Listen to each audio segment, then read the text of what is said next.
Alhamdulillah alladzi hadana li hadza wa ma kunna linahtadiya laula an hadana Allah. Segala puji bagi Allah Jalla Jalaluh yang telah memberikan hidayahnya kepada kita sehingga kita bisa berpakaian menutup aurat kita. Kita bisa hidup dengan adab dan etika. Kita juga mengetahui bahwa benda itu diciptakan untuk kita. Bukan kita diciptakan untuk menyembah benda-benda tersebut. Makhluk-makhluk yang lain yang Allah ciptakan di muka bumi ini atau yang kita lihat menghiasi langit, itu semua adalah ciptaan Allah Azza wa Jalla dan bukan untuk disembah. Maka kita bersyukur kepada Allah menjadi seorang muslim di saat masih banyak, bahkan 3/4 penduduk bumi ini yang masih belum kenal sama Allah Azza wa Jalla. Sebagian menghamba kepada benda, ada yang benda mati, ada yang benda hidup. Sebagian menghamba kepada pemikiran dan hawa nafsunya. Kalau bukan karena Allah yang memberikan hidayah kepada kita, ya kita nggak akan seperti ini, jemaah. Semoga Allah membantu kita untuk mensyukuri nikmat yang Dia berikan. Allahumma salli wa sallim ala sayyidina wa maulana Muhammadin wa ala alihi wa ashabihi ajma'in. Amma ba'd. Bicara Islam dan tradisi. Ada yang berpendapat Islam itu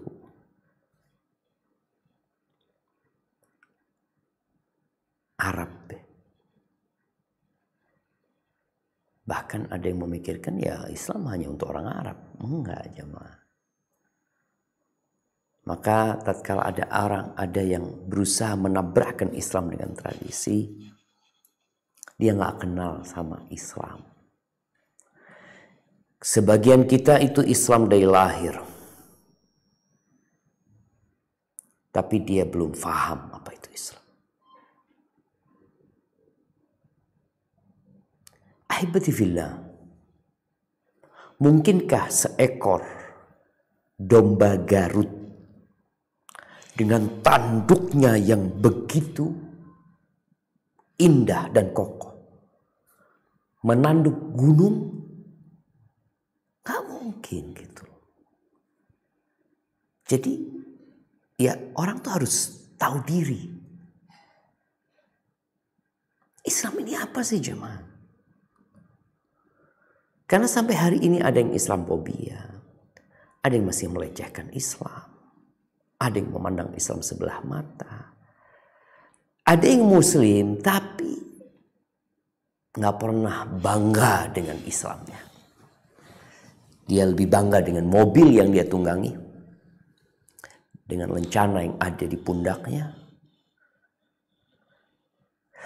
Ya. Maka sebelum kita bicara tentang apakah Islam membenci tradisi, maka kita perlu kenal Islam. Karena orang yang kenal Islam gak perlu kajian ini gitu. Tapi terkadang orang yang butuh kajian ini gak pernah dengarkan kajian ini. Ahibati fillah, kita tuh sering mendengar ungkapan serahkan kepada ahlinya. Ya tentu urusan obat-obatan serahkan kepada apoteker. Urusan bangunan, ya kasihlah insinyur sana. Bikin jembatan gak semua orang loh. Yang lainnya diem. Ada tim khusus, ahli, biar dia bikin jembatan. Tapi kalau bicara urusan agama, semua jadi ahli. Kalau udah bicara agama, semuanya jadi ahli. Engkau belajar di mana bisa menjadi ahli agama? Semua jadi ahli, semua ngomong, semua komen. Dalam masa fitnah ini orang yang diem itu lebih selamat. Ahibati fillah, di surat Ali Imran ayat 19. Apa kata Allah Azza wa Jalla tentang Islam ini? Nah, silakan Bang Dery, siapa yang mau baca? Ya, di sini udah ada ikhwan kita Ustaz dari Jakarta gitu ya. Sanusi, fadhol. Assalamualaikum warahmatullahi wabarakatuh. Bang Dery. Waalaikumsalam. Fadhol. Ya. A'udzu billahi minasyaitonir rajim. Bismillahirrahmanirrahim. Inna ad-dina 'indal Islam. Indallahil Islam. Inna ad-dina 'indallahil Islam. وما اختلف الذين أوتوا الكتاب إلا من بعد ما جاءهم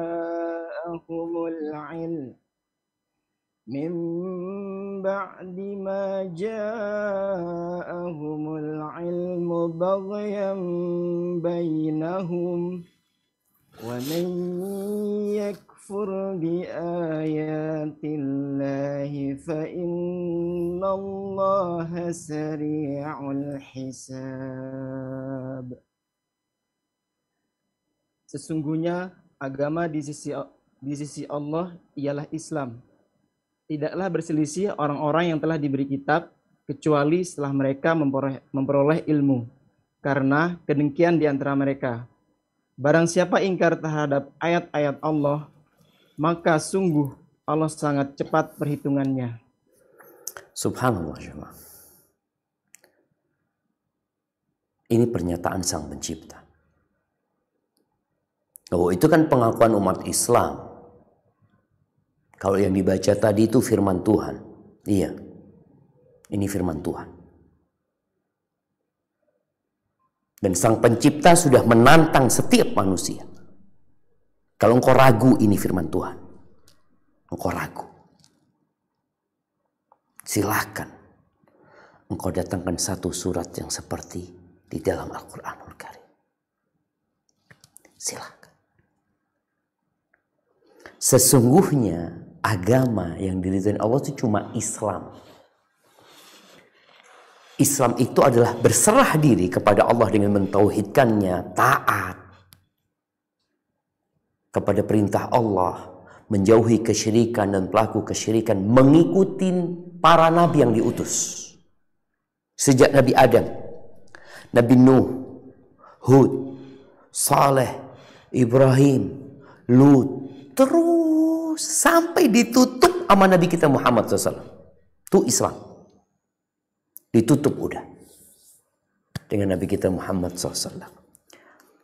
Ahlul kitab, orang-orang Nasara, orang-orang Yahudi. Kenapa mereka nggak beriman? Kenapa mereka tidak mengikuti Nabi Muhammad SAW? Kenapa mereka tidak memeluk agama Islam ini? Dengki, iri, baghyan bainahum. Tapi ya hidup ini bebas, terserah. Yang jelas semua akan mendapatkan balasan atas apa yang dia lakukan. Itu Islam, supaya kita tahu. Kemudian di surat Ali Imran juga, di ayat 85, Allah menceritakan tentang orang-orang yang mencari agama dan memeluknya selain Islam.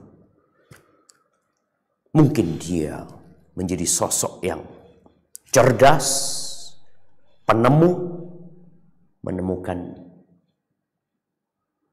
benda-benda yang bermanfaat untuk manusia. Mungkin dia adalah orang yang sangat sosial, suka membantu, bahkan dia sedekah 1 triliun. Tapi kalau dia nggak beragama Islam gimana? Ya kita lihat. Apa kata Allah Azza wa Jalla di surat Ali Imran ayat 85.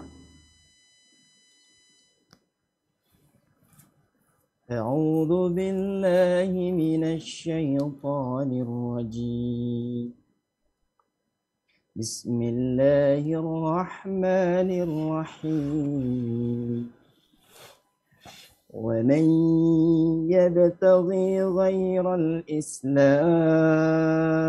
دينا فلن يقبل منه وهو في الآخرة من الخاسرين. Dan barang siapa mencari agama selain Islam dan dia tidak akan diterima, dan di akhirat dia termasuk orang yang rugi. Ahibati fillah. Itu penjelasan Sang Pencipta, Tuhan semesta alam, yang mencari agama selain Islam gak akan diterima. Karena inilah jamaah, Islam menjadi target sasaran semua peradaban, semua agama, semua ideologi, semua pemikiran. Islam nih jadi musuh bagi yang bertentangan dengan Islam. Merasa paling benar ya, yang lain dianggap salah. Iya, itu Islam. Secara keyakinan, secara akidah, bicara iman, ya itu iman seorang muslim. Ada usaha untuk mencampur adukkan Islam dengan agama lainnya. Usaha itu sudah lama. Orang-orang musyrikin di Mekah gak kuat juga menghadapi Islam. Mereka melihat Islam ini terus berkembang. Islam ini diterima oleh masyarakat. Sampai mereka menghadapi jalan buntu. Gimana kalau kita koktail, kita campur aduk lah. Sekali-kali engkau beribadah seperti cara kami, nanti kami juga beribadah seperti caramu. Kami duluan gak apa-apa lah, kami duluan. Kami duluan akan menyembah Allah saja. Nanti tahun depan engkau menyembah Tuhan kami. Seperti itu. Fair kan? Enggak fair. Masa batu disembah? Masa manusia dituhankan? Ya enggak fair lah. Maka Allah turunkan firman-Nya, Qul ya ayyuhal kafirun la a'budu ma ta'budun. Sampai akhir ayat, lakum dinukum waliyadin. Jangan loh. Agamamu, agamaku. Memang berbeda, jemaah. Tapi bukan berarti kita tidak bisa hidup bersama. Ini perlu digarisbawahin. Karena nanti ada yang menjadi Nabi SAW di kota Madinah tinggal sama orang Yahudi. Tinggal sama mereka. Interaksi dagang sama mereka, datang ke tempat mereka, bahkan ada kontrak politik sama orang-orang Yahudi. Iya, hidup damai di kota Madinah. Tapi tetap lakum dinukum waliyadin. Ini sebuah prinsip yang gak bisa ditawar-tawar. Jadi Islam sebagai agama yang benar bukan berarti gak bisa hidup dengan orang lain. Ini adalah pemahaman, ya sekali lagi, orang yang gak paham tentang Islam. Kadangkala dia tahu satu ayat dari Al-Quranul Karim. Kemudian dia akan mengklaim, nih Islam tuh kayak gini nih. Tunggu dulu, Islam itu, ini kita akan belajar sekarang nih. Sehingga nanti nggak ada lagi tabrak-tabrakan Islam sama tradisi, nggak ada lagi gitu. Karena kita udah tahu apa Islam, apa tradisi nantinya. Ahibati fillah, mereka yang di luar sana berusaha untuk mematikan cahaya Islam. Ustadz mahasud, suudzon, iri, enggak jamaah. Maka disinilah kita ini manusia lemah kita ini. Kita keluar dari perut ibu kita nggak bisa jalan, mikir nggak bisa, makan nggak bisa, minum nggak bisa, ngomong nggak bisa. Allah kasih ilmu sama kita. Kita ini bisa ngomong sekarang karena Allah yang kasih ilmu sama kita. Kemudian tatkala kita berbincang, ada orang-orang di sana yang berusaha untuk memadamkan cahaya Islam. Kata siapa Ustaz? Lu kata Allah Azza wa Jalla. Mungkin ya enggak semuanya. Tapi Allah sebutkan. Di mana lagi? Dalam Al-Quranul Karim. Jadi kalau bicara Islam, ya ini kita perujukannya Al-Quranul Karim dan Sunnah Nabi SAW. Apa kata Allah di surat At-Taubah ayat 32-33? Nah, silakan dibaca.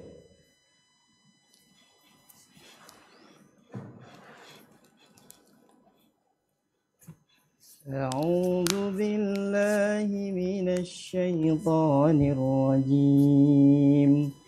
Bismillahirrahmanirrahim.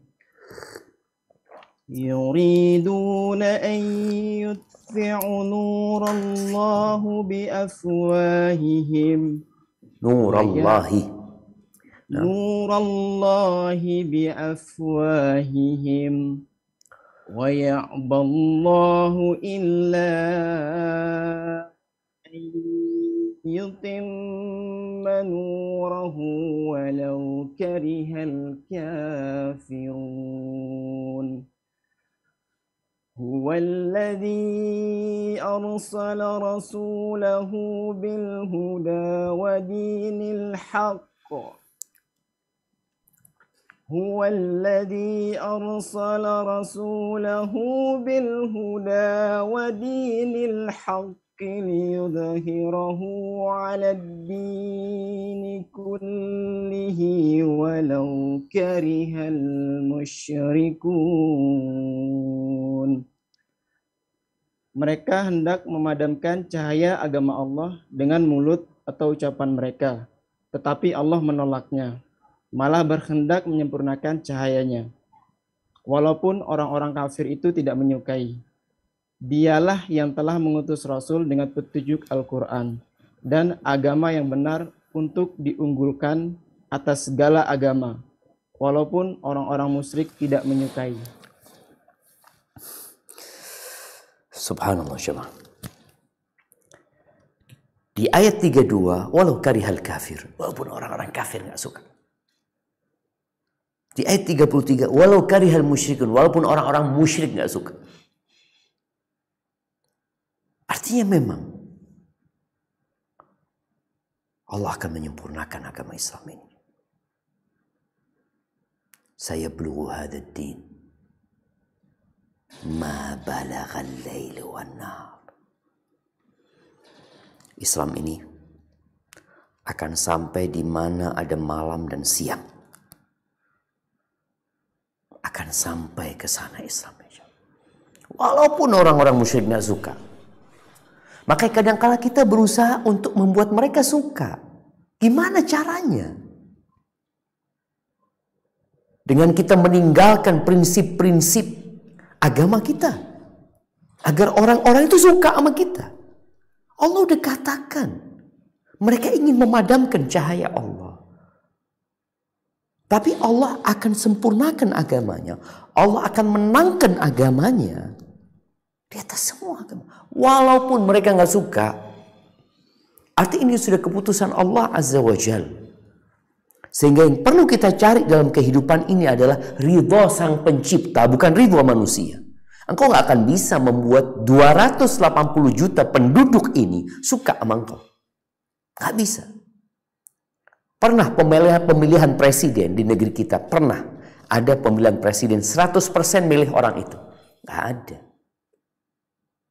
Nggak ada. Kita nggak akan bisa menyenangkan. 75% suka sama kita, berat. Makanya kadang-kadang kita lihat pemilihan presiden, ya 40-60. Kadang-kala 47-53. Berarti hampir separuh yang nggak suka. Kan itu manusia. Maka gimana cari keridhaan Allah Azza wa Jalla. Jangan cari keridhaan manusia. Nih kembali kepada apa sih istimewanya agama Islam ini? Sehingga kita seorang muslim bangga menjadi muslim. Iya, kita bangga dan bersyukur menjadi muslim. Kita nggak malu untuk menunjukkan I'm muslim. Ana muslim. Saya orang Islam.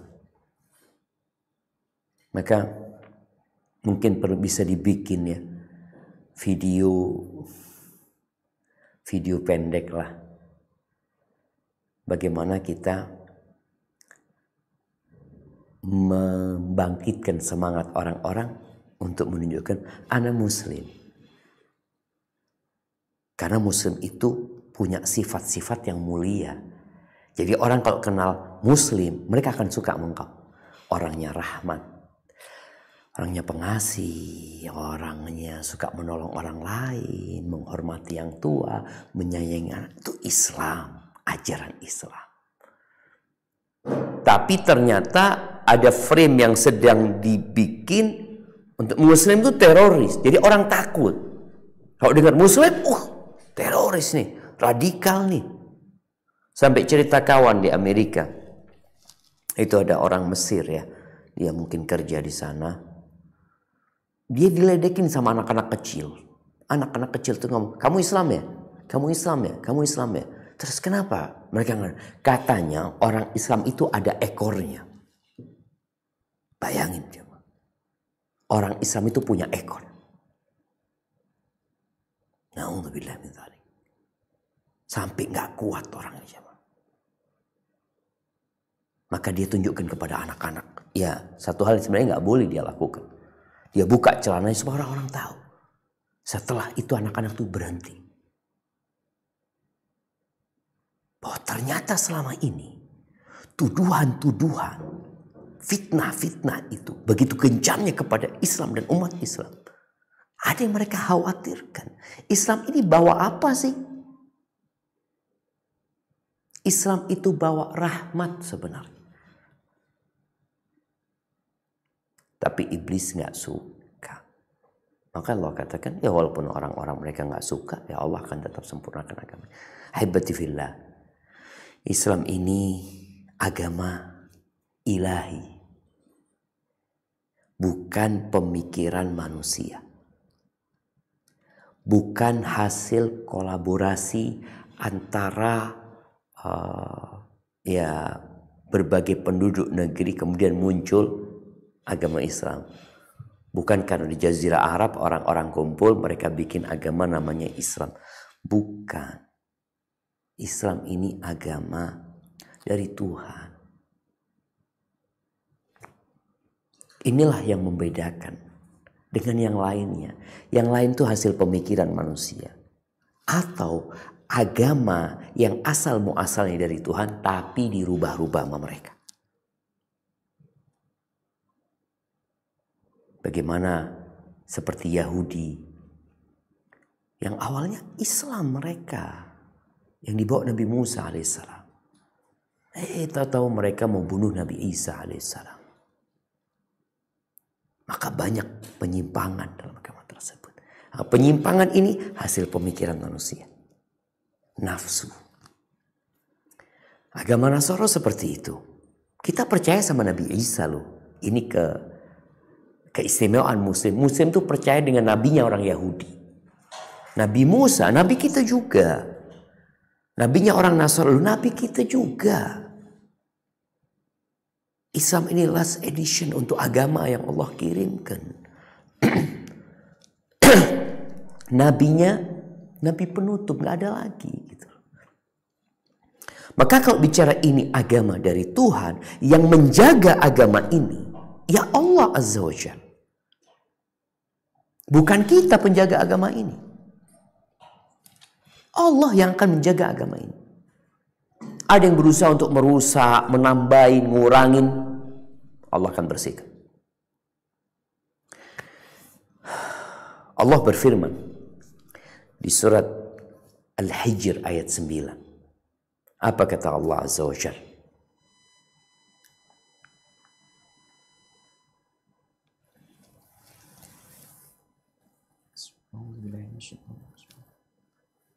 Inna nahnu nazzalna az-zikra wa inna lahu lahafidhun. Sesungguhnya kamilah yang menurunkan Al-Quran dan pasti kami pula yang memeliharanya. Ahibati fillah, Allah akan jaga agama ini karena sumbernya terjaga, nggak akan bertambah, nggak akan berkurang. Udah dijaga sama Allah Azza wa Jalla. Bisa dibayangin ya, berapa jumlah Nasara di dunia ini, berapa jumlah orang Yahudi, berapa jumlah orang Buddha, Hindu ya, banyak lah. Tadi udah disebutkan bahwasanya 1/4 Muslim kira-kira, atau kurang dari 1/4 penduduk bumi ini. Sisanya ya dari agama yang macam-macam. Coba dilihat tuh dengan jumlah mereka yang banyak, yang menghafal Al-Quranul Karim, yang menghafal kitab suci mereka. Berapa banyak dari pengikut mereka. Dan lihat di umat Islam, anak-anak kecil hafal Quranul Karim. Subhanallah. Iya, itu bentuk penjagaan Allah Azza wa Jalla. Ini kitab yang mudah dihafal. Bukan hanya ditulis yang mungkin dirubah, dijaga di dalam hati. Sebagaimana dijaga dalam tulisan, dijaga sama Allah Azza wa Jalla di Lauhul Mahfuz. Itu sumber Islam. Bukan pemikiran, sekali lagi bukan pemikiran manusia. Baik, kemudian di surat An-Najm ayat 3 dan 4. Apa kata Allah Azza wa Jalla tentang ucapan Nabi Muhammad SAW? Nah, silakan dibaca. Bismillahirrahmanirrahim. Wa ma yantiqu 'anil hawa in huwa illa wahyun yuha. Dan tidaklah yang diucapkan itu Al-Quran menurut keinginannya. Tidak lain, Al-Quran itu adalah wahyu yang diwahyukan kepadanya. Sahih jemaah. Jadi Nabi itu tidak berkata dari hawa nafsunya. Artinya dia nggak bikin-bikin nih. Nggak bikin-bikin. Tidak mengarang. Enggak. Maunya kayak gini. Maunya kayak gitu. Enggak. Wahyu yang disampaikan kepada Nabi. Sehingga di banyak ayat dalam Al-Quranul Karim Allah mengatakan, wa ma 'alaika illal balagh. Tugasmu hanya menyampaikan. Tahu namanya menyampaikan? Dapat surat, dek, sampaikan ke sana. Tapi surat ini anak yang bikin. Ya enggak lah, anak kan disuruh nyampaikan doang. Begitu pula dengan agama Islam ini. Al-Quran adalah wahyu ilahi. Nabi hanya menyampaikan, beliau tidak mengarang dari diri beliau sendiri. Kemudian keistimewaan Islam yang kedua, ini nanti ada kaitannya dengan masalah tradisi. Islam ini agama yang sempurna. Yang ajarannya mencakup segala aspek kehidupan manusia dan bangsa jin. Jin. Di mana negara yang mengatur jin? Hubungan sama jin? Nggak ada. Ini Islam, hubungan sama jin diatur. Bukan hanya untuk manusia. Ketika di barat sibuk dengan alien, ada makhluk asing. Iya, dari dulu kita udah dikasih tahu sama Allah Azza wa Jalla. Ada makhluk asing yang berbeda dengan manusia. Mereka punya peradaban sendiri, namanya jin. Namanya jin. Kuat-kuat jin itu ya. Berbahaya, berbahaya juga mereka yang tidak beriman. Bagaimana jin, iqala ifritun minal jin. Jin bisa menawarkan jasa untuk mendatangkan singgasana Ratu Balqis dari Palestina. Bukan dari Palestina, dari Sabak di Yaman menuju ke Palestina. Dalam jangka waktu yang pendek. Jin, ada makhluk itu. Islam pun datang ngurusin mereka. Kemudian, ya kalau bicara tadi mencakup segala sesuatu, maka Al-Quranul Karim membicarakan segala sesuatu yang dibutuhkan sama manusia. Urusan agama, urusan dunia, urusan kenegaraan, hubungan internasional, urusan militer, urusan ekonomi, urusan hukum pidana, hukum perdata, semua urusan. Emang yang diurusin sama Islam? Ya iyalah. Nggak percaya. Ya baca Al-Quranul Karim. Jadi Islam ini sebuah kesatuan yang nggak bisa dipotong-potong. Aku ambil ininya aja, aku ambil. Enggak. Islam kau harus kafah sebagai seorang muslim gitu. Bagaimana hubungan sama orang tua, bagaimana hubungan sama tetangga, bagaimana hubungan sama pemimpin, bagaimana pemimpin sama rakyatnya, urusan pekerjaan, bagaimana orang bekerja, bagaimana pemberi pekerjaan itu harus memberikan gaji. Semua jemaah diurusin nama Islam ini. Dan agama ini bukan untuk 500 abad saja. Setelah itu selesai. Enggak. Islam ini dari sejak Nabi diutus sampai kiamat. Relevan.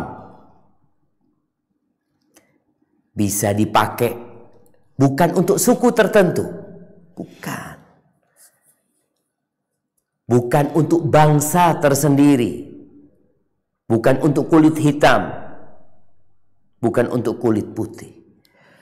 Tapi Islam ini datang sepanjang masa untuk semua manusia.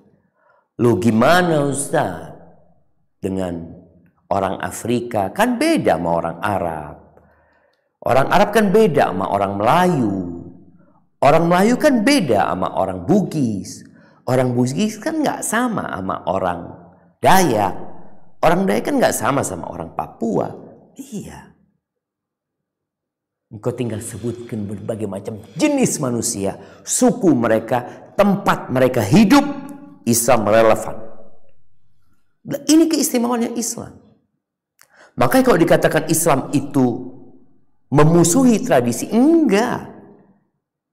Makanya orang Indonesia bisa menerima Islam jauh sebelum datangnya Belanda ke Indonesia. Dengan meriam mereka, dengan senjata mereka. Sebelum mereka menjajah Indonesia, Islam itu sudah diterima di Indonesia. Kok bisa ya? Yang dari Arab diterima di Indonesia? Iya. Sebelum sampai Indonesia, ingat, sebelum Islam sampai ke Indonesia, Islam itu sudah bisa diterima oleh masyarakat Spanyol. Udah. Islam itu udah sampai ke Afghanistan, ke Kabul. Di masa Utsman bin Affan, Islam udah sampai ke sana, jemaah. Maka kenapa? Karena di sini Islam itu menghargai tradisi dan budaya. Bisa, semua bisa dimasukkan.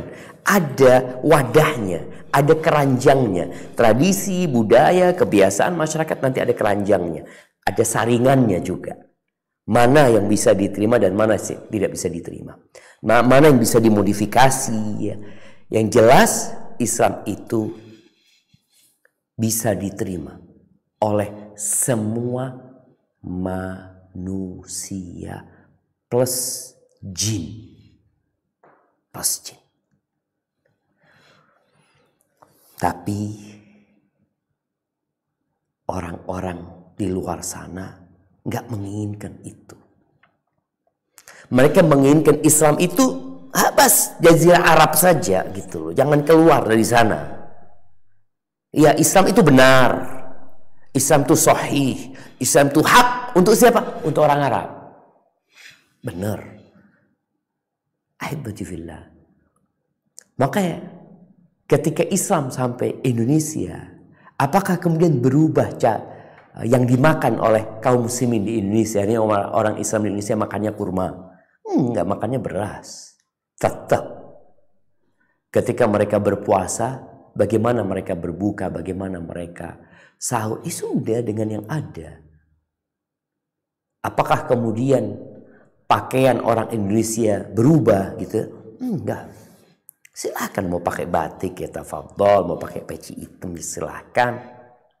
Nabi alaihissalatu wasallam nggak pernah pakai peci hitam, peci kayak nasional kayak ini nggak pernah beliau alaihissalatu wasallam. Tapi kan inilah ada ruang untuk budaya, ada ruang untuk tradisi, tapi jangan menabrak wahyu ilahi. Nanti kita akan lihat itu jamaah bagaimana dalil-dalil dalam Al-Quran Al-Karim yang menyebutkan tradisi dan budaya itu ya dapat dijadikan aturan gitu loh. Dapat dijadikan aturan. Kapan? Ya, kalau waktunya tiba kita akan bahas. Dan kemudian Islam ini mencakup pembahasannya urusan dunia dan akhirat. Karena ada usaha memisahkan dunia dari agama. Ada agama yang memang nggak pantas mencampuri urusan dunia. Tadi kita sampaikan, ada agama yang dibikin sama otak manusia yang penuh dengan keterbatasan. Sehingga ketika datang satu masa, oh ini udah nggak relevan, pantas. Kenapa? Karena sumber agamanya pemikiran manusia. Sumber ideologinya ya hasil pemikiran mereka. Ya 200 tahun yang lalu, pemikiran 200 tahun yang lalu boleh jadi sekarang udah nggak relevan. Itu kalau hasil pemikiran manusia.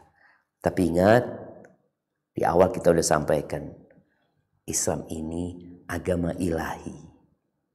Allah itu tahu yang apa yang akan terjadi 1200 tahun ke depan. Allah tahu dengan apa yang akan terjadi 10.000 tahun ke depan.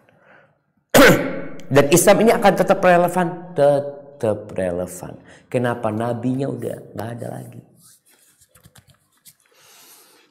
Dan bicara dunia dan akhirat, ya karena kita hidup gak lama di dunia. Maka Islam inilah berpikir logis ya. Engkau di dunia berapa tahun? Berapa tahun kau hidup di dunia? Ya 70, 80 tahun, 60 sampai 70. Ada yang lebih, dikit yang lebih tuh. Ini orang-orang yang hidup di dunia cuma segitu, engkau akan hidup di kehidupan selanjutnya berapa tahun? Ketika kita hidup di akhirat nantinya atau setelah kematian, kira-kira anak pakai paspor mana ya? Lain lagi udah jemaah. Paspornya hanya ada Islam sama non-Muslim. Pertanyaan di kuburan itu, kau nggak akan ditanya, kau dari suku mana? Nggak akan ditanya. Engkau paspornya udah habis apa masih hidup? KTP-mu seumur hidup, nggak ada seumur mati, seumur hidup. Habis hidup hilang dari kependudukan Indonesia, nggak ada namamu. Dari kakak dihapus. Fulan nggak ada Fulan. Fulan maafi Fulan. Loh dia hidup loh di Indonesia, nggak ada udah selesai. Inilah yang kita perlu fahami bersama bahwasanya Islam ini mengatur kehidupanmu di dunia dan kehidupanmu setelah engkau meninggalkan dunia ini. Ahibati fillah, Islam mengingkari orang yang mengambil agama semau dia. Oh, saya cocok sama Islam yang ini aturan ini bagus aturan ini. Saya cocok tuh sama urusan poligami itu, memang seorang laki-laki. Bagus Islam. Cuma saya nggak cocok sama urusan warisan. Loh, Islam ini bukan seperti makanan di restoran Padang yang kau bisa ambil, yang kau suka, kau bayar. Enggak. Kau terima Islam full. Karena ini agama bukan hasil pemikiran manusia. Dan pemikiranmu seharusnya selaras dengan Al-Quranul Karim dan Sunnah Nabi SAW. Kalau bertentangan, balikin ke sana. Tapi ahibati fillah, agama Islam ini sesuai dengan fitrah. Karena agama kita nggak neko-neko. Agama kita tidak memberatkan Islam sama sekali, nggak memberatkan. Tapi kita yang suka memberatkan diri kita sendiri. Kemudian Islam ini pertengahan. Kalau bicara pertengahan, ya coba kita baca surat Al-Qasas ayat 77. Karena ada usaha orang-orang, kita Islam yang moderat ini itu, pahami dulu apa moderat itu sebenarnya. Bukan moderat yang sesuai dengan logika kita, tapi moderat sesuai dengan wahyu lagi. Karena kalau bicara pemikiran, ya di Indonesia ada 270 juta otak. Pemikiran siapa, logika siapa yang akan kita pakai? Coba kita buka wahyunya. Type Al-Qasas ayat 77. Nah.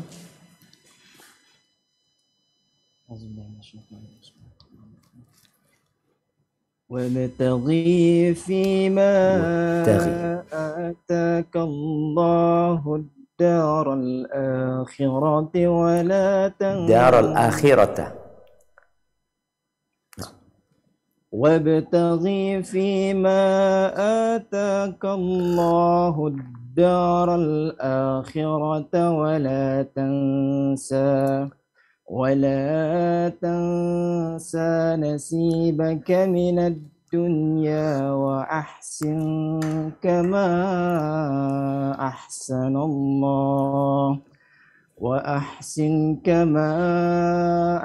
الله إليك ولا تبغي الفساد في الأرض إن الله لا يحب المفسدين. Barakallahu fikum. Sebelum dibaca artinya, wala tabghi, kalau berhenti di ri-nya nggak dibaca. Dibaca wala tabghi.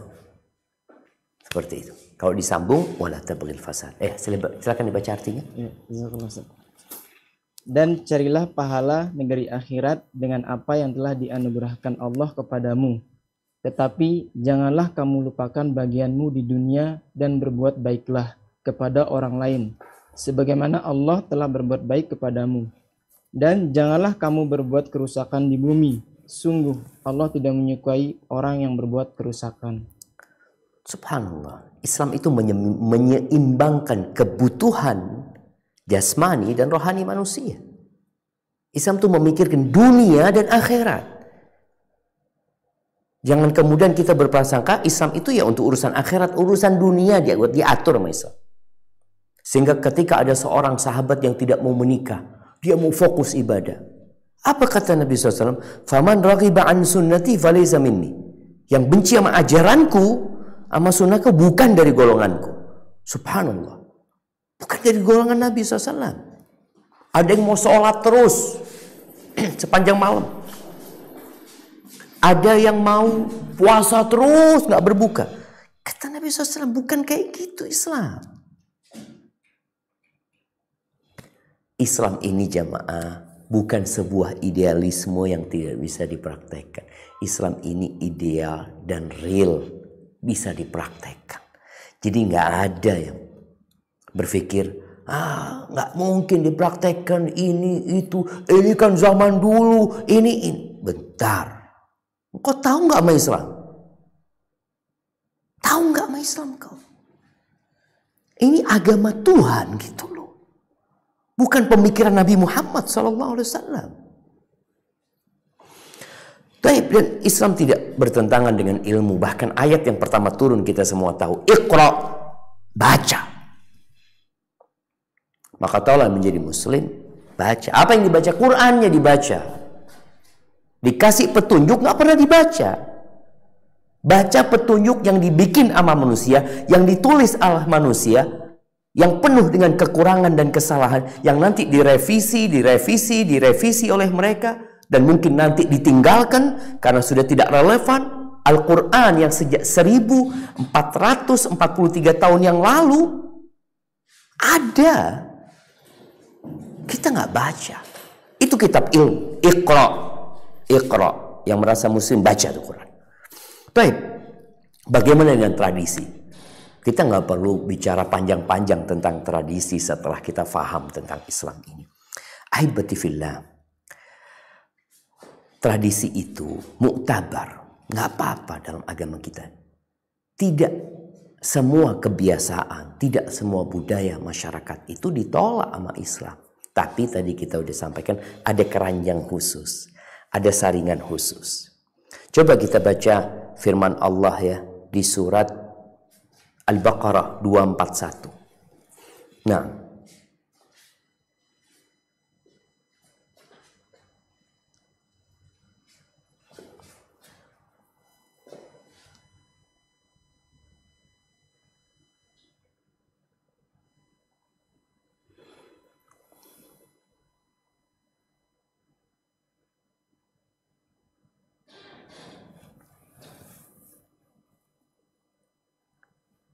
tafadhal. A'udzubillahi minasyaitonir rajim.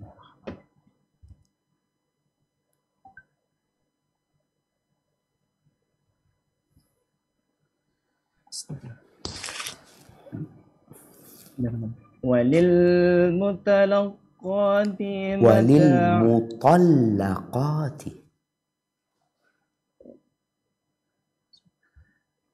Walil mutallaqati mata'un bil ma'ruf haqqan 'alal muttaqin. Dan bagi perempuan-perempuan yang diceraikan hendaklah diberi mut'ah menurut cara yang patut sebagai suatu kewajiban bagi orang yang bertakwa. Barakallahu fikum. Ma'ruf, cara yang patut. Ma'ruf itu sesuai dengan uruf, sesuai dengan budaya yang ada, amat tradisi. Bagaimana sih tradisi di masyarakat sana? Berapa sih dikasihnya dia? Karena memang di Arab mungkin berbeda dengan di sini. Kalau ada orang diceraikan, dikasih berapa? Sebagai pelipur lara dia, duitnya itu berapa? Jadi ada hal-hal yang tidak ada takarannya dalam agama, tidak ditentukan dalam Al-Quran dan Sunnah Nabi SAW. Terus kembalinya kemana? Kepada tradisi, kepada budaya. Dan budaya yang ada di masyarakat itu kita semua tahu. Kita semua tahu budaya yang ada di masyarakat itu ada budaya yang baik, ada budaya yang buruk. Sama-sama budaya. Sama-sama tradisi. Ada tradisi minum orang-orang mamanya. Minum dan main judi. Udah tradisi Ustaz. Mereka kalau hari ini itu mereka melakukan itu. Itu udah tradisi dan budaya. Masyarakat dengan akal mereka melihat tradisi ini buruk. Memang tradisi Ustaz. Tapi buruk Ustaz. Ini masyarakat dengan akal mereka. Dan tradisi serta budaya ini adalah hasil akal, hasil pemikiran dari manusia yang kemudian dilakukan oleh masyarakat secara turun-temurun, terus-terusan mereka lakukan. Bisa dijadikan patokan? Iya. Seperti tadi disebutkan. Dengan cara yang baik. Mamanya kalau bicara zakat fitri. Zakat fitri di masa Nabi SAW itu pakai kurma ya. Pakai kurma, pakai kismis. Jadi yang ada di sana memang seperti itu. Di Indonesia ya pakai yang ada di sini gitu loh. Sesuai dengan makanan pokok masyarakat. Jadi Islam tidak memusuhi tradisi. Baik, kalau tadi katakan hasil tradisi ini kan hasil akal. Hasil pemikiran manusia. Mungkinkah tradisi ini kita tabrakkan dengan syariat? Yang enggak lah. Ketika bertentangan dengan wahyu ilahi. Tradisi umpamanya tumbal. Dulu ada orang, ya kalau kita baca cerita di Mesir itu, mereka menghadiahkan seorang gadis kepada sungai Nil. Atau nanti ada tradisi-tradisi macam-macam. Budaya itu baik apa enggak menurut akal? Menurut akal enggak baik. Oke, siap. Tapi ada yang menurut akal baik, Ustaz. Gimana? Ini tradisi budaya masyarakat kita, Ustaz, seperti ini. Menurut akal baik. Baik. Kita punya timbangan. Ditimbang nih. Apa timbangannya? Al-Quran dan Sunnah. Jadi ahibati fillah, semua tradisi, semua budaya silahkan dilakukan, silahkan dikerjakan selama tidak bertentangan dengan syariat. Oh, berarti ukurannya syariat. Tadi kita udah bahas. Kenapa Ana dari awal bahas tentang Islam ini? Islam ini wahyu, bukan pemikiran.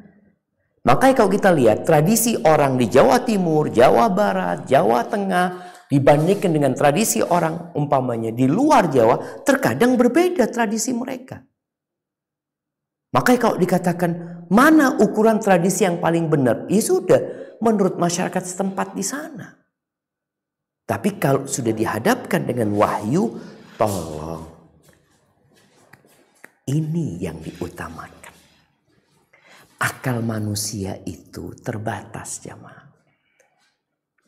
Contohnya gini, akal kita ini tahu timbangan emas. Baik, timbangan emas itu mungkin entahlah, Anda lihat mungkin hanya untuk 1 kilo, 2 kilo, 3 kilo. Baik. Bisa kan Ustaz buat nimbang emas? Bisa, tapi nggak bisa nimbang pasir 1 truk. Nggak bisa. Ini akal tuh. Akal itu punya keterbatasan. Sehingga hasil pemikiran akal manusia itu boleh jadi benar, boleh jadi salah. Tapi kebenaran yang mana? Allah Azza wa Jalla. Kebenaran itu dari Allah. Al-haqqu min rabbikum. Dari Allah Azza wa Jalla. Dan Allah sudah turunkan Al-Quran. Kita bicara sama muslim.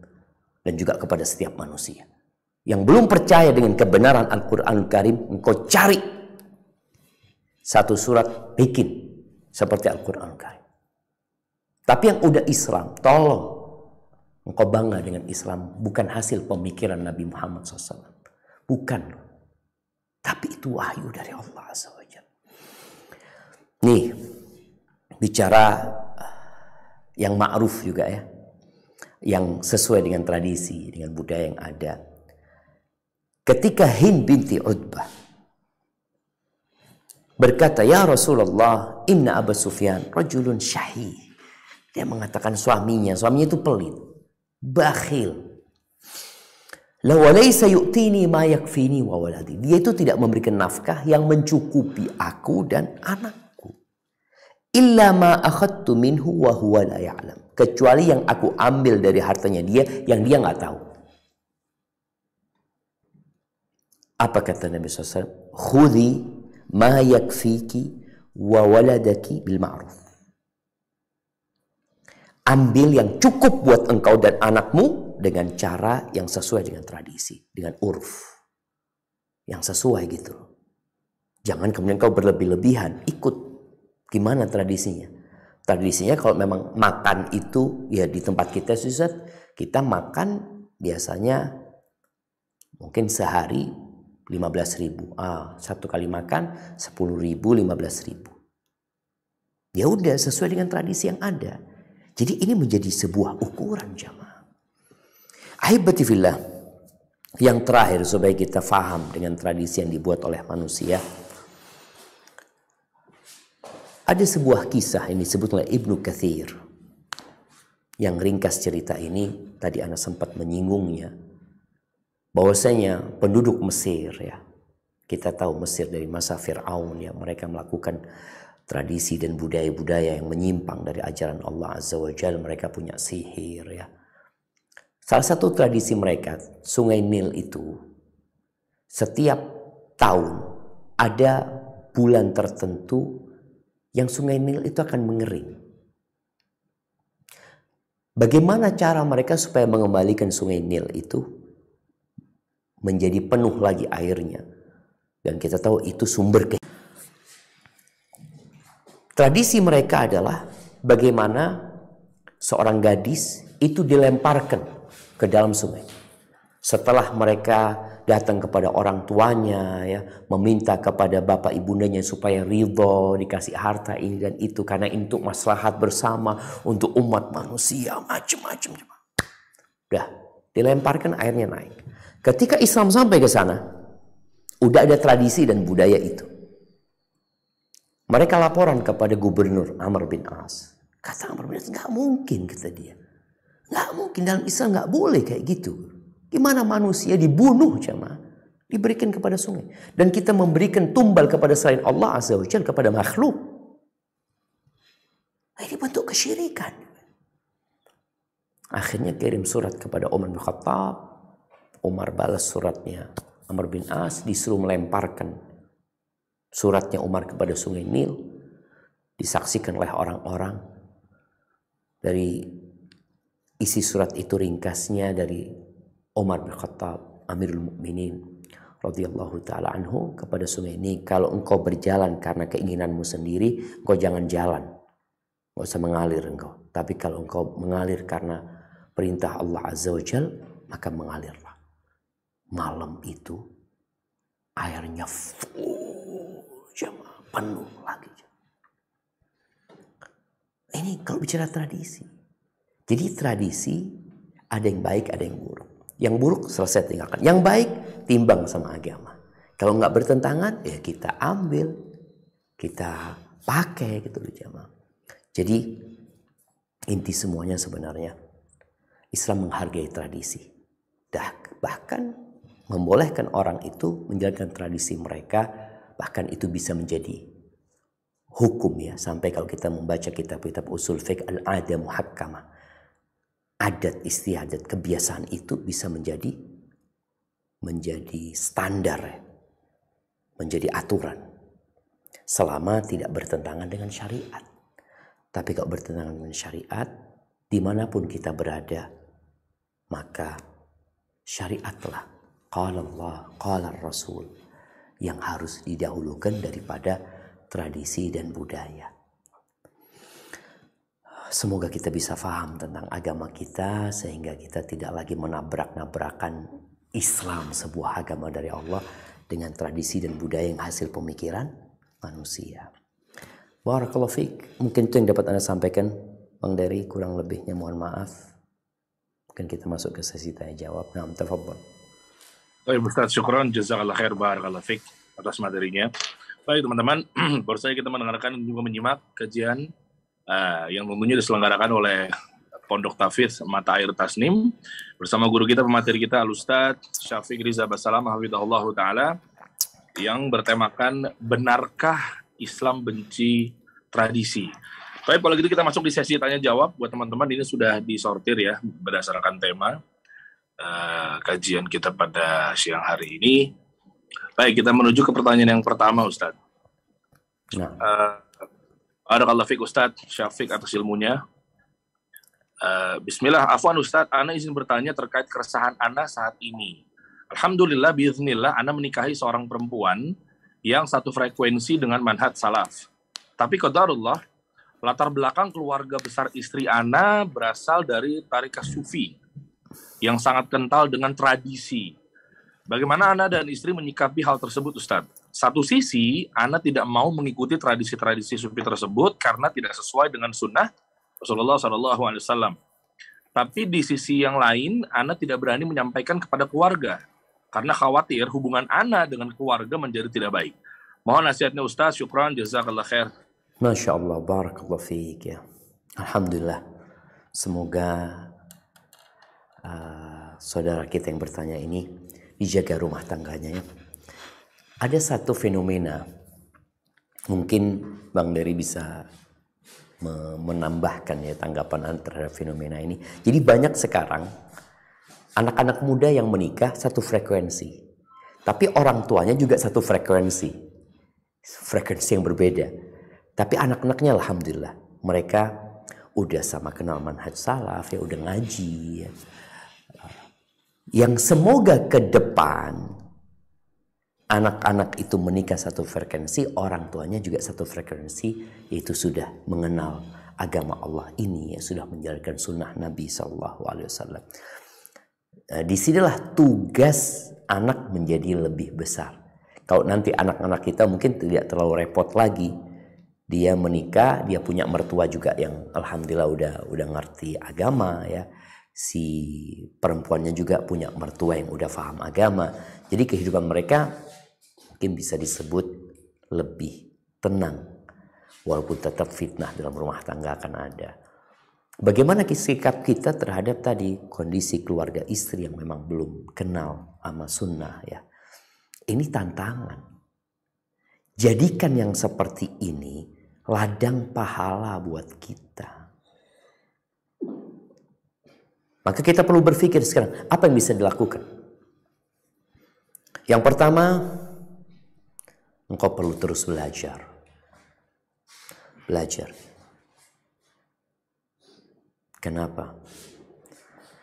Karena ilmu ini akan mengangkat kebodohan dari diri kita sehingga kita bisa menyampaikan kebenaran dengan cara yang benar.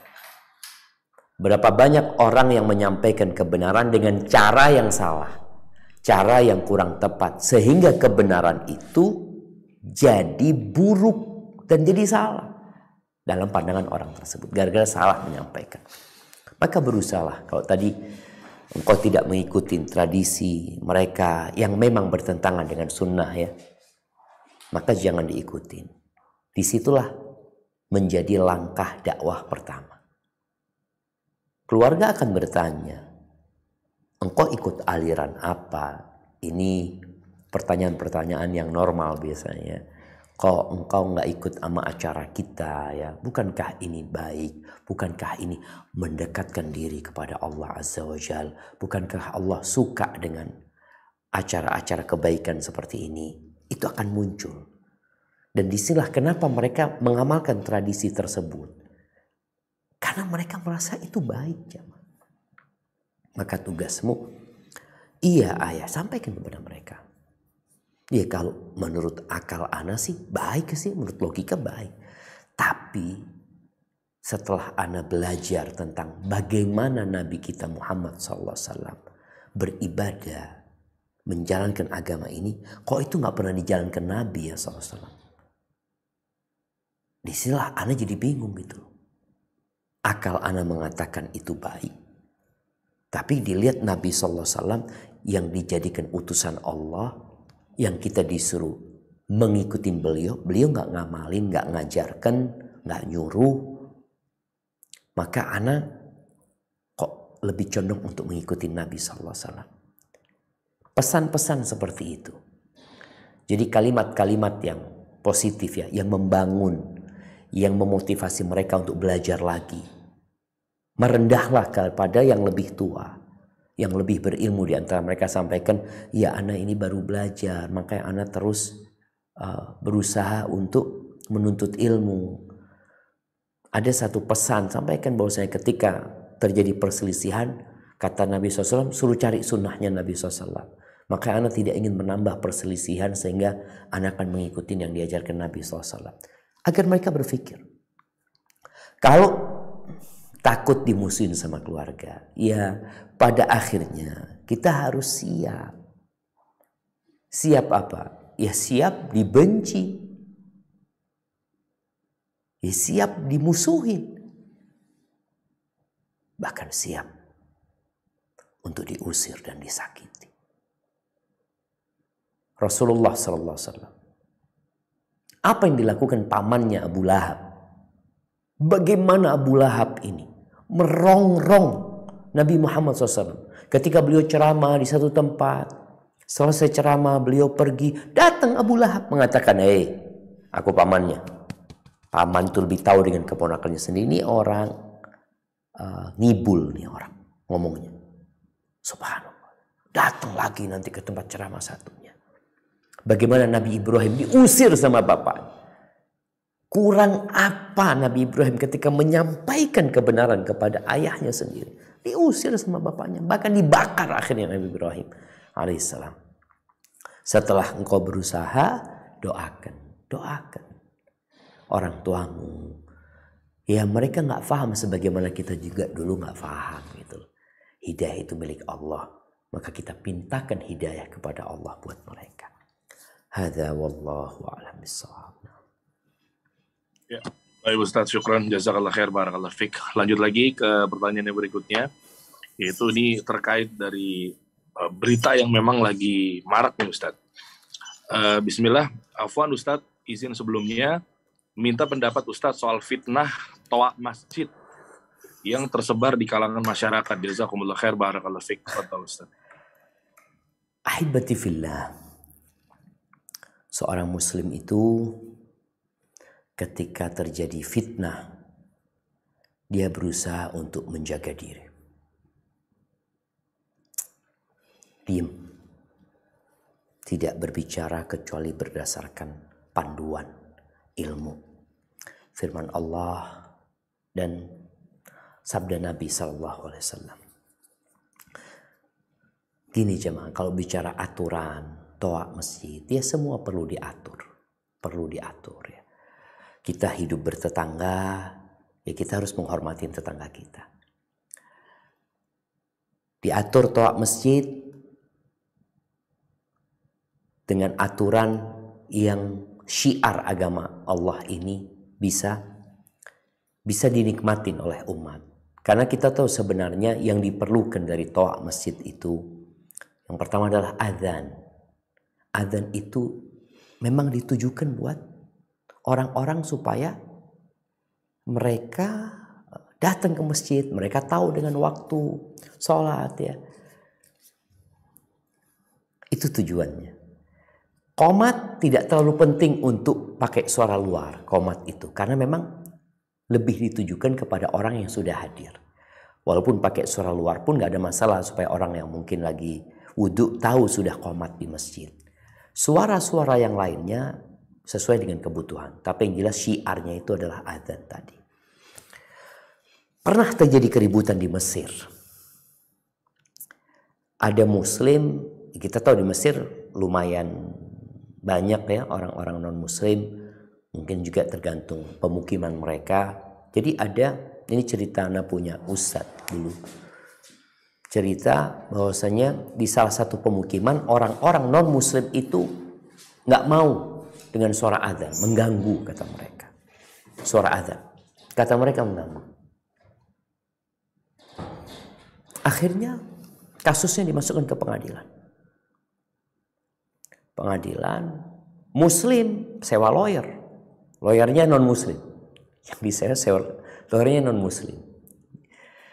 Akhirnya mereka kemudian sidang ya. Akhirnya sekarang bagian muslim untuk membela diri mereka karena dianggap mengganggu tadi. Akhirnya jemaah yang non muslim ini, karena dia orang Arab, dia wudhu ya. Dia hidup bersama masyarakat muslim. Setelah itu orang kan lagi ribut ini itu di pengadilan. Tahu-tahu dia teriak azan. Allahu Akbar, Allahu Akbar. Sidang yang tadi ramai itu tahu-tahu sunyi mendengarkan suara azan sampai selesai. Setelah selesai, dia keluarkan tasnya. Dia bawa lonceng. Dia bawa lonceng, kemudian dia pukul dengan keras. Dang. Dang. Karena mereka, ini muslim sama Nasoro yang lagi ribut nih. Dang. Ribut satu tempat itu jemaah. Dengar suara itu. Terganggu mereka. Akhirnya kata pengacaranya mengatakan, ya sudah, hakim bisa menilai sendiri. Tadi suara adzan yang dikumandangkan. Suara adzan ya, bukan suara-suara yang lainnya. Suara adzan dikumandangkan. Yang membuat tenang semuanya. Dan suara lonceng yang membuat ribut tadinya di ruang sidang. Akhirnya sang hakim memutuskan gak ada masalah adzan. Jadi adzan ini selain syiar, itu nama Allah yang disebut di sana. nama Allah. Suara itu suara yang penuh dengan pengagungan untuk Sang Pencipta. Bahkan menjadikan negeri itu damai sebenarnya. Jadi buat kita ya mungkin ana lihat alhamdulillah banyak yang sudah mengomentari ungkapan Menteri Agama ya. Ya mungkin beliau salah. Bukan kalau karena salah kurang tepat ketika memberikan permisalan yang sangat tidak tepat sekali ya, yang tidak seharusnya diucapkan. Sedangkan Allah Azza wa Jalla mengatakan, "Qul li ibadi yaqulu allati hiya ahsan." Katakan kepada hamba-hambaku untuk berkata yang terbaik. Kalau ngomong itu ngomong yang paling baik. Innasyaitana yanzaghu bainahum. Kita ngomong sama saudara kita aja, kita suruh ngomong yang baik. Karena setan berusaha untuk merusak hubungan kita gitu. Jadi mungkin seperti itu tugas kita adalah menjaga lisan kita, memberikan komentar yang beradab, yang etis, yang ingin memberikan nasihat, tapi lebih baik seorang muslim ketika dia memang nggak ada yang bisa melakukan, dia doakan orang-orang yang salah supaya dikasih hidayah sama Allah Subhanahu Wa Taala, dan insya Allah umat Islam akan lebih mengertilah bicara toa ini. Dan orang Nasrani alhamdulillah jamaah, orang-orang Nasrani hidup di negeri kita itu sudah bertahun-tahun bersama kita dan hidup damai. Kalau memang ada mungkin sebagian masjid ya yang mereka menggunakan toa luar itu, ada yang menggunakan 24 jam toa luar, ya ini juga nggak tepat gitu loh. Yang perlu dikumandangkan di atas itu adzan. Adzan itu perlu dikumandangkan di atas. Adapun yang lainnya ya memang kita lihat di masa Nabi SAW, Bilal itu naik ke atas untuk adzan atau untuk pengumuman supaya orang-orang datang ya. Ketika memang ada sebuah kepentingan kehadiran orang-orang di Masjid Nabawi. Maka coba kita kembali bagaimana sih dulu di masa Rasulullah SAW, dan alhamdulillah dengan adanya teknologi kita semakin mudah untuk memperdengarkan suara adzan ini kepada masyarakat. Hadza wallahu a'lam bissawab. Ya, baik Ustaz, syukran. Jazakallah khair, barakallah fik. Lanjut ke pertanyaan berikutnya. Bismillah. Semoga Ustaz dan jamaah selalu dalam lindungan Allah Ta'ala. Amin. Qadarullah, seminggu yang lalu tetangga depan rumah Ana, 5 rumah sebelah kanan, menyampaikan undangan 1000 hari suaminya. Hari ini depan rumah persis mengundang untuk peringatan 100 hari anaknya. Saya ingin menjadi tetangga yang baik, namun saya tidak mau mencederai syariat yang mulia ini. Apa yang harus saya lakukan, Ustadz? Acara depan rumah pada zuhur hari ini, saya mau mengirimkan kue, tapi takut hal tersebut terlarang juga. Tapi kami berusaha tidak akan datang. Mohon nasihat Ustadz, jazakallah khair. Masya Allah, barakallah fiik. Ya ahibati fillah. Kita tuh cinta sama orang tua kita. Kita tuh sayang sama orang-orang yang meninggalkan dunia ini. Mereka sudah gak bisa nambah amal lagi karena mereka meninggal dunia. Terputus amalan mereka. Maka kita yang hidup bagaimana mendoakan mereka. Maka muncullah dalam rangka berbuat baik kepada yang mati. Muncul acara 100 hari, muncul acara 1000 hari. Muncul acara nanti haul yang tiap tahun jamaah ya. Coba dilihat. Pernahkah para sahabat Nabi radhiyallahu ta'ala anhum mengadakan 100 harinya Nabi Muhammad SAW? Atau Nabi kita Muhammad SAW mengadakan 100 harinya Khadijah, 1000 harinya Khadijah, haulnya Khadijah? Kalau Nabi SAW mengamalkan itu, bismillah kita amalin jemaah. Kita amalin. Karena tadi kita sampaikan, kita ini punya suri tauladan yang perlu kita contoh. Agama ini agama ilahi, bukan bikinan manusia. Bukan. Dan Islam ini udah sempurna gitu loh. Terus kalau ternyata mereka nggak ngamalin, ya udah kenapa kita harus ribut-ribut, terus ribut, nggak ada selesainya. Karena Kita akan ketemu, katanya. Ada yang mengatakan nggak apa-apa. Katanya ini baik. Katanya ini sebuah fadilah. Nah, kalau bicara katanya ya banyak katanya. Tapi Nabi SAW sendiri sepanjang yang Ana tahu, mungkin nanti Ana perlu dikasih tahu ya oleh teman-teman yang mungkin mengkaji lebih dalam lagi. Ana nggak pernah tahu Nabi SAW mengadakan 100 hari 1000 hari. Terus tugas kita gimana? Kita itu harus baik sama tetangga. Baik sama tetangga itu bukan kalau ada acara. Inilah sunnah yang sering terlupakan. Nasihat Ana buat yang bertanya, mulai saat ini berusahalah engkau untuk berbuat baik sama tetangga. Yang depan rumah, yang 10 rumah tadi. Dengan cara apa? Ketika punya rezeki berbagi sama mereka. Datang ke rumah mereka. Kasih hadiah. Nabi SAW berpesan kepada Abu Dzar radhiyallahu ta'ala anhu, ya Abu Dzar, idza tabakhta maraqatan fa'akthir ma'ah. Wahai Abu Dzar, engkau kalau masak kuah daging tuh banyakin kuahnya. Kemudian kau perhatikan tetangga-tetangga. Ini bicara tradisi, subhanallah. Ada tradisi di negeri kita yang indah yang sekarang mulai hilang. Tapi di desa masih ada mungkin gotong royong tuh. Itu Masya Allah. Orang bangun rumah semuanya ikut, ya bersihin got semua ikut. Ini tradisi budaya yang bagus gitu, yang perlu dilestarikan. Dulu orang kalau masak tetangganya sebelah dikasih, dikirimin. Ini udah mulai hilang, ya. Maka tolong itu dikerjakan. Ketika kita ngerjakan yang seperti itu, maka tatkala mereka punya acara 100 hari, 1000 hari, kita nggak datang aman, nggak ada masalah. Tadi kita tidak mencederai mereka karena mereka tahu. Kita sampaikan afwan, Ana nggak ikut acara yang seperti ini gitu loh. Minta maaf karena kecuali mereka tanya kenapa ini, itu sampaikan kepada mereka. Ya sepanjang yang Ana tahu Nabi SAW nggak pernah gitu loh. Tapi tetap kita kan tetangga gitu loh Ana. Jadi berbuat baik kepada mereka ya tidak hanya ketika acara. Maka kalau mau ngasih mereka ya tadi kita jaga hubungan dengan tetangga ini. Bukan setahun sekali kita jaga, tapi sepanjang kita hidup di sana, hendaklah kita menjadi tetangga yang baik sama tetangganya. Barakallahu fikum. Nah.